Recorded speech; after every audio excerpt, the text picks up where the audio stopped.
All right, tell me if this has ever happened to you. You've been losing weight, a pound or 2 pounds a week, week after week after week, and then maybe a month in, 2 months in, 3 months in, the scale stops moving. You're not doing anything different, you're still working out, but you can't seem to lose any more weight.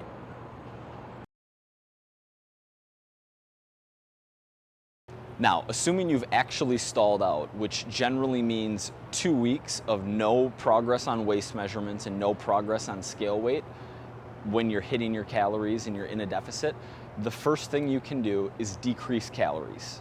How much should you decrease calories? What I have seen work is between 100 and 150 calories, primarily via carbohydrates. Now, the reason we drop calories via carbs rather than proteins or fats is because in a calorie deficit, I like to keep protein at an adequate level and keep fats at an adequate level. Carbs are the filler. So generally, we don't want to take protein or fat any lower than it already is, which is why we drop carbs.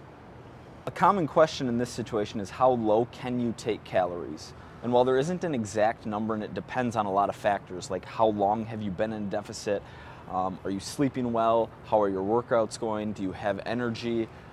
Generally, I don't like to take calories below your basal metabolic rate for very long. For shorter periods of time, I'm okay with it, but once you get down to your BMR or 100 calories below your BMR, I probably wouldn't go much lower than that.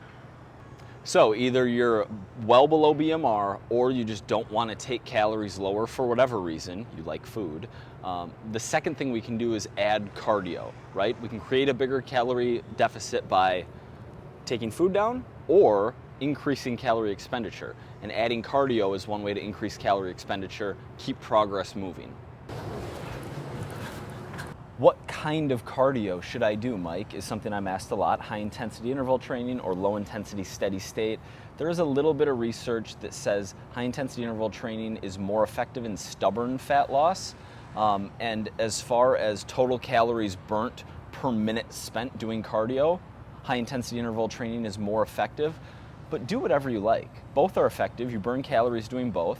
I don't like sprinting. I would much rather throw on an audiobook and walk on a treadmill or walk outside and enjoy the day. I think there's mental and cognitive and like meditative benefits to low intensity steady state and walking. So do whichever type of cardio you prefer, unless you don't want to do any cardio, which brings us to option 3. Every dog needs a lady. Option 3 is do the opposite of cardio. Eat more food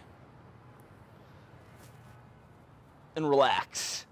And what I mean by that is there's a few options. The first is add cheat days or refeeds, which have some physiological benefit, but also have a lot of psychological and adherence benefits. It's really hard to be in a calorie deficit for a long period of time, right?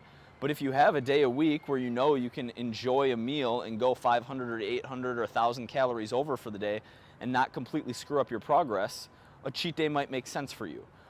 Another option is an extended period of higher calorie intake or a diet break, spending 2 or 3 weeks near your calorie maintenance, bring your hormones in a better spot, increase leptin levels, and might help future fat loss.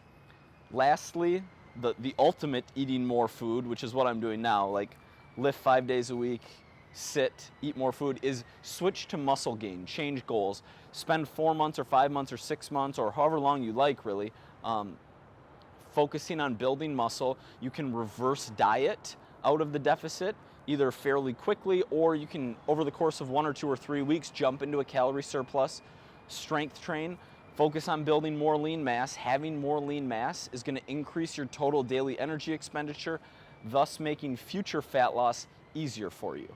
So fat loss can be a long and oftentimes tedious process if you have stalled out, meaning if the scale hasn't moved for a couple weeks, waist measurements haven't moved, and your adherence has been good.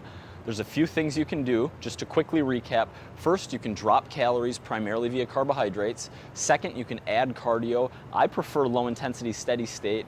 High intensity interval training is probably a bit more effective, but either one, whichever you like. Or you can switch your goal, either add a cheat day, take a bit of a diet break, or switch to muscle gains.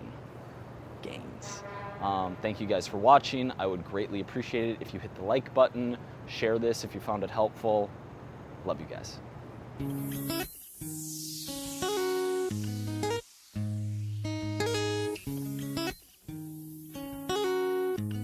rule.